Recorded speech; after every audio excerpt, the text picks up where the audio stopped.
자, 안녕하십니까. 우현미입니다. 매년 1월 글로벌 제약바이오 투자 흐름을 시작하는 곳, 바로 JP모건 헬스케어 컨퍼런스입니다. 2026년 JP모건 헬스케어 컨퍼런스에서는 삼성 바이오로직스와 셀트리온 같은 대형 바이오 기업부터 알테오젠, D&D 파마텍, 휴젤 같은 기술 중심의 바이오텍까지 K바이오가 대거 집결했습니다. 오늘 영상에서는 이번 JP모건 헬스케어 2026이 왜 단순한 IR 행사가 아니라 국내 바이오 기업들에게 분기점이 될 수 있는 무대인지, 그리고 투자자 입장에서 무엇을 봐야 하는지 차분하게 정리해드리도록 하겠습니다. 첫 번째로 JP모건 헬스케어 컨퍼런스가 왜 중요한가? JP모건 헬스케어 컨퍼런스는 전 세계 제약바이오 헬스케어 기업과 글로벌 투자자, 그리고 빅파마의 의사 결정권자가 한자리에 모이는 사실상 연초 헬스케어 시장의 개장식과 같은 행사입니다. 2026년 행사에는 글로벌 제약사, 바이오 기업, 벤처 캐피탈 관계자 등 8천여 명이 샌프란시스코에 집결할 예정입니다. 이 무대의 특징은 단순 발표가 아니라 컨퍼런스 전후 기술 이전, 공동개발, 인수합병 논의가 실제로 오간다는 점입니다. 과거 이 자리에서 수십조 원 규모의 M&A와 대형 기술 거래가 여러 차례 현실화됐다는 점에서 JP모건 헬스케어는 늘 결과로 평가받는 행사로 불려왔습니다. 두 번째로 2026년 키워드의 변화입니다. 비만 다음은 대사질환. 올해 JP모건 헬스케어에서 가장 분명한 변화는 글로벌 관심축이 이동하고 있다는 점입니다. 지난 2, 3년간 시장의 중심은 비만 치료제, 특히 GLP-1 계열이었습니다. 하지만 2026년을 앞두고 글로벌 투자자들의 시선은 비만 이후의 시장, 즉 대사 이상 지방 간염과 메시라고 하죠. 확장된 대사질환 영역으로 이동하고 있습니다. 이 변화는 단순 테마 이동이 아니라 더 큰 미충족 수요와 차세대 블록버스터 후보를 찾는 빅파마들의 전력 변화와 맞닿아 있다고 볼 수 있습니다. 세 번째는 메인트랙에선 삼성 바이오로직스, 구조가 다르다는 측면인데요. 이번 JP모건 헬스케어 2026에서는 가장 상징적인 장면은 삼성 바이오로직스가 메인트랙 연단에 다시 한번 오른다는 점입니다. 삼성 바이오로직스는 2017년 이후 10년 연속 공식 초청을 받았고요. 이번 발표의 주제는 새롭게 론칭한 위탁 생산 브랜드 엑셀런스입니다. 이번 발표의 핵심은 단순한 생산 능력 자랑이 아니라 미국과 한국이 있는 이원화 생산 전략, 그리고 글로벌 CDMO 시장 변화에 대한 삼성 바이오로직스의 대응 전략입니다. 특히 미국 생물보안법 이후 글로벌 제약사들이 안정적인 생산 파트너를 더 중요하게 보고 있다는 점에서 이번 발표는 수주 확대 가능성과 직결된 메시지가 될 수 있습니다. 자, 네 번째는 에이펙 트랙의 핵심, 기술로 승부하는 바이오텍. 아시아 태평양이죠. 에이펙 트랙에서는 기술 중심 바이오텍들이 전면에 나섭니다.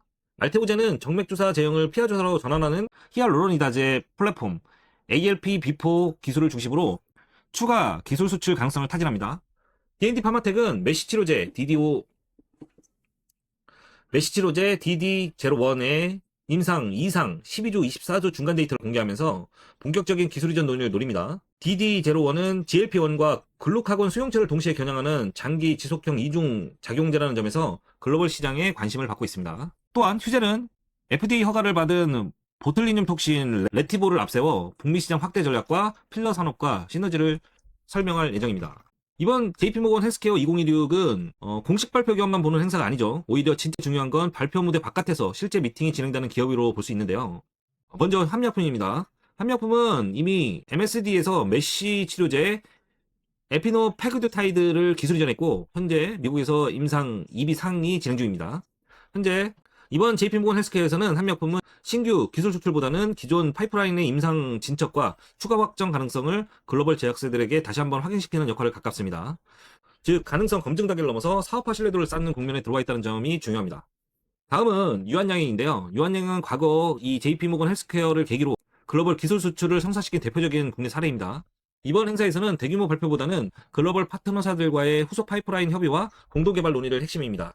투자자 관점에서 당장 계약 뉴스가 나오냐는 것보다는 유한양행이 여전히 글로벌 협상 테이블에 앉아있는 기업인지를 확인하는 자리라고 보시면 될 것 같습니다. 바이오텍 쪽으로 시선을 옮기면 ABL 바이오를 빼놓을 수가 없습니다. ABL 바이오는 이중항체 플랫폼을 기반으로 글로벌 제약사들과 지속적으로 파트너링을 모색해 왔고요. 이번 JP모건 헬스케어에서도 기술 이전 가능성을 염두에 둔 미팅이 이어질 것으로 예상됩니다. 이 기업의 포인트는 단 한 번의 대형 계약이 아니라 플랫폼 기업으로 인정받을 수 있느냐, JP모건 헬스케어에서 그 검증 무대가 될 가능성이 큽니다. 또 하나의 주목할 기업은 RNA 기반 치료제 개발 기업인 알지노믹스인데요. 알지노믹스는 항암제, 알츠하이머 치료제, 희귀질환 치료제 등 다수의 파이프라인을 보유하고 있으며 이미 글로벌 빅파마와 대규모 플랫폼 계약을 체결한 이력이 있습니다. 이번 행사에서는 신규 파이프라인뿐만 아니라 기존 플랫폼 계약의 확장 가능성이 핵심 논의의 대상이 될 가능성이 큽니다. 마지막으로 CDMO 바이오 생산 밸류체인 관점에서 국내 기업들을 볼 필요가 있습니다. 삼성 바이오로직스를 장점으로 국내 바이오 산업은 단순 신약 개발을 넘어 글로벌 공급망 일부로 편입되는 단계에 진입했습니다. JP모건 헬스케어는 이 구조 변화가 실제 계약과 수주로 이어지는지 확인하는 시험대가 될 것입니다. 투자자 입장에서 이번 JP모건 헬스케어를 보는 관점을 살펴보면 이번 JP모건 헬스케어 2016을 바라볼 때는 가장 중요한 기준은 기대감이 아니라 현실화 여부입니다. 발표 그 자체보다는 발표 이후 이어지는 파트너링 논의, 계약 진전, 기술 이전 가시성에 따라 기업별로 평가가 갈릴 가능성이 큽니다. 단기적으로는 행사 전후 변동성이 커질 수 있지만 중기적으로는 이번 JP모건 헬스케어를 계기로 실제 사업화 단계로 넘어가는 기업이 명확히 드러나는 구간이라고 볼 수 있습니다. 2020년 JP모건 헬스케어 컨퍼런스는 K바이오가 존재를 알리는 무대가 아니라 기술력과 사업성을 증명해야 하는 시험대에 더 가깝다고 볼 수 있기 때문에 이번 무대에서는 말이 아니라 결과로 답을 내놓는지를 그 흐름을 차분히 지켜봐야 할 시점이라고 볼 수 있습니다. 지금까지 우현미였습니다. 감사합니다.